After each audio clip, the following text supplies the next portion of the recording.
Hello learners, last class में हमने contract of bailment के बारे में पढ़ा था। आज हम उसी को ही कंटिन्यू करते हुए duties of baler, rights of baler, duties of belly and rights of बेली को पढ़ेंगे। सबसे पहले ड्यूटीज ऑफ बेलर। बेलर की क्या क्या ड्यूटीज होती हैं बेली को के लिए? सबसे पहले do disclose faults in the goods बेल्ड।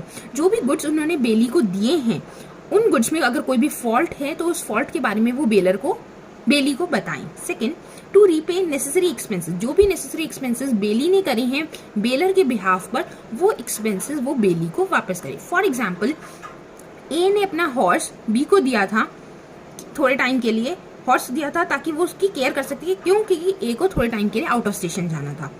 तो बी उसकी केयर तो करेगा, बेली को दे रहा है वो गुड्स। वो हॉर्स को जो दे रहा है उस हॉर्स खाली तो रहेगा नहीं, उसको केयर करनी पड़ेगी, उसको फूड चाहिए, फूड एंड फॉडर के लिए जो भी वो पैसे बी खर्च करेगा वो सारे पैसे ए को उसे रीपे करने पड़ेंगे। Second, to indemnify the bailee. अगर बेली को कोई भी लॉस होता है बेलर की सामान की वजह से तो वो लॉस को इंडेमनीफाई करे। फॉर एग्जाम्पल, ए ने बी को मशीनरी दी थी बेलमेंट पर, क्योंकि बी को प्रोडक्शन करना था, यूज के लिए उसने दी थी, पर उस मशीनरी में डिफेक्ट था। वो डिफेक्ट कपड़े सिलने की मशीन थी और डिफेक्ट के बारे में ए ने बी को नहीं बताया और इसकी वजह से बी का 7 मीटर क्लॉथ वेस्ट हो गया। तो वो 7 मीटर क्लॉथ की जो कॉस्ट है वो ए को इंडेमनीफाई करनी पड़ेगी बेली को, यानी कि बी को। Next, liability to premature breach of bailment. अगर बेलर ब्रीच ऑफ कॉन्ट्रैक्ट कर देता है या कॉन्ट्रैक्ट को खत्म कर देता है पहले ही, डेट होने से पहले ही अगर खत्म कर देता है, तो उसकी वजह से अगर बेली को कोई भी लॉस हो रहा है तो उसे बेलर को इंडेमनीफाई करना पड़ेगा, उसके लिए पेमेंट करनी पड़ेगी। क्लियर? नेक्स्ट है हमारा राइट्स ऑफ बेलर।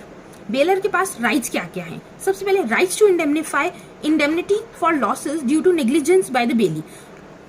बेली की वजह से अगर उसके प्रोडक्ट में कोई भी नुकसान हुआ है, जो उसने प्रोडक्ट दिया है या कोई सामान दिया है, जो अग्रीमेंट में जो भी उसने बेलमेंट का प्रोडक्ट था उसमें अगर कोई भी लॉस हुआ है तो बेलर के पास राइट है कि वो उसके पैसे बेली से ले ले। फॉर एग्जाम्पल, हम ये वाला एग्जाम्पल लेते कि ए ने बी को हॉर्स दिया था बेलमेंट के लिए और बी ने उसका ध्यान नहीं रखा और हॉर्स जो है स्टेबल का उसने गेट खुला छोड़ दिया और हॉर्स जो है उस स्टेबल से बाहर निकल गया, हॉर्स खो चुका है।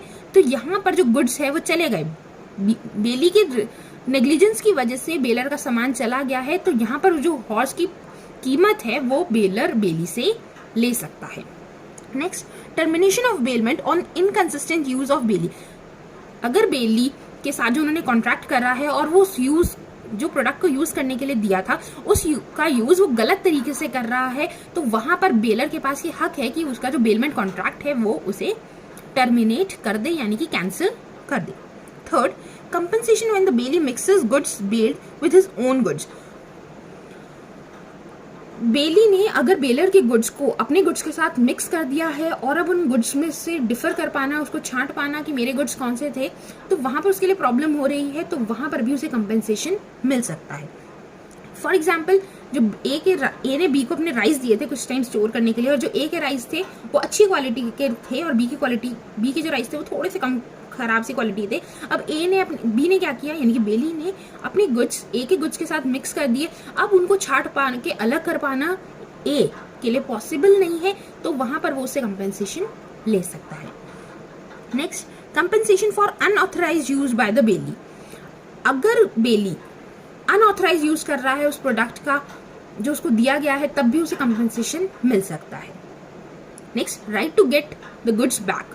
जो भी गुड्स उसने बेलमेंट पे दिए हैं बेलर ने, तो उसके पास ये हक है कि जब टाइम पीरियड खत्म हो जाए या उसका पर्पस खत्म हो जाए कॉन्ट्रैक्ट ऑफ बेलमेंट का, तो वहां पर उसके बाद उसको वो गुड्स रिटर्न मिल जाए। And the last one is right to increase और profit from the goods bailed. जो भी गुड्स उसने दिए हैं उससे उसे कोई प्रॉफिट हो रहा है या कुछ रिटर्न मिला है तो वो रिटर्न उसे वापस मिले। फॉर एग्जाम्पल, ए ने अपनी गोट बी को दी थी और जिस टाइम का बेलमेंट का कॉन्ट्रैक्ट था उसी टाइम के बीच में गोट ने एक काफ को रिप्रोड्यूस करा, तो वो जब बी गुड्स को रिटर्न करेगा, यानी कि बी गोट को रिटर्न करेगा, उसके साथ उसे उसका काफ भी देना पड़ेगा। Next, duties of belly. अभी तक हम बेलर के बारे में पढ़ रहे थे, अब हम पढ़ेंगे बेली के बारे में। ड्यूटीज ऑफ बेली क्या क्या है? Taking proper care of the goods bailed, जो भी गुड्स बेल किए गए हैं, उसे बेलमेंट के कॉन्ट्रैक्ट पे जो गुड्स बेल किए गए हैं उन गुड्स का वो अच्छे से ध्यान रखे।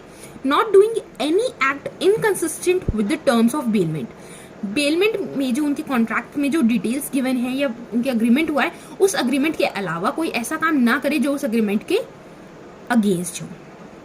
Third, not making unauthorized use, जिसने यूज के लिए उसको दिया गया है उतने ही यूज के लिए दे, वो अनऑथराइज यूज ना करे। फॉर एग्जाम्पल, ए ने बी को हॉर्स दिया था राइडिंग करने के लिए कि तुम राइड कर लो सेल्फ के अपने आप, ठीक है, लेकिन उसने क्या किया, उसी गुड्स हॉर्स से कार चलवानी शुरू कर दी, इनकी घोड़ा गाड़ी जो होती है, घोड़ा गाड़ी चलवानी शुरू कर दी और उससे रिटर्न लिया था उसने राइडिंग के लिए और काम करवा रहा है उससे, तो यहाँ पर उसने कैसा यूज करा है? अनऑथराइज यूज करा है, तो अनऑथराइज यूज ना कराए।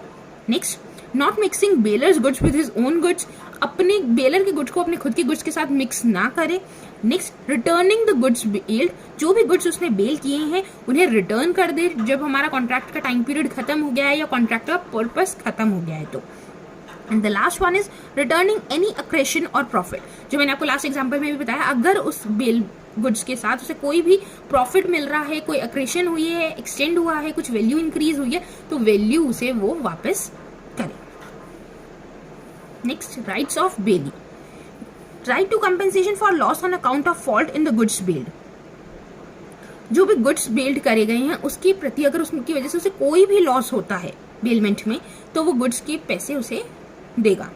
Next, right to receive necessary expenses, हमने कहा था ना कि ए ने बी को अपना हॉर्स दिया है तो उसके लिए उसे एक्सपेंसेस जो भी उसे फेड करने के लिए फॉडर चाहिए, तो उस फॉडर के पैसे अगर वो खर्च कर रहा है तो वो उस खर्च को वापस ले सकता है बेलर से। Next, right against pre mature termination of bailment, अगर बेलर प्री मेच्योर टर्मिनेट कर देता है कॉन्ट्रैक्ट को और उसके लिए जो भी लॉस होगा वो बेलर से वो मांग सकता है।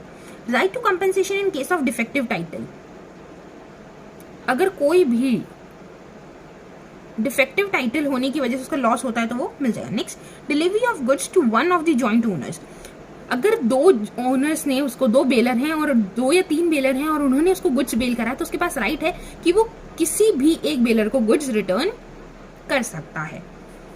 Next one, delivery of goods, right for particular lien, lien का मतलब होता है अपने पास रख लेने का अधिकार। अगर बेलर बेली के किए गए एक्सपेंसेस को नहीं पे कर रहा तो बेली के पास ये राइट है कि जो भी वो बेलमेंट का कॉन्ट्रैक्ट के गुड्स थे वो उन्हें अपने पास रख ले। फॉर एग्जाम्पल, मैंने आपको इसमें ये भी बताया था कि ए ने बी को अपना हॉर्स दिया केयर करने के लिए और उसके जो फॉडर वगैरह के एक्सपेंसेस थे वो बी मांग रहा था ए से, लेकिन ए देने से मना कर देता है, तो इस कंडीशन में बी के पास ये राइट है कि वो हॉर्स को अपने पास रख ले और तब तक ना दे जब तक कि वो गुड्स रिटर्न, जो उसके पैसे हैं वो उसको फॉडर के पैसे नहीं दे देता। और राइट अगेंस्ट थर्ड पार्टी, अगर थर्ड पार्टी कोई उसे डिसीव करने की कोशिश कर रही है कि आपने गलत टाइटल देकर कि हाँ ये गुड्स मुझे यूज करने का हक दे दिया है बेलर ने और उसे झूठ बोलकर ऐसे कुछ कर रही है और इसकी वजह से बेली को कोई भी लॉस होता है तो वो थर्ड पार्टी को स्यू कर सकता है। ये थे हमारे rights and duties of bailor and Bailey.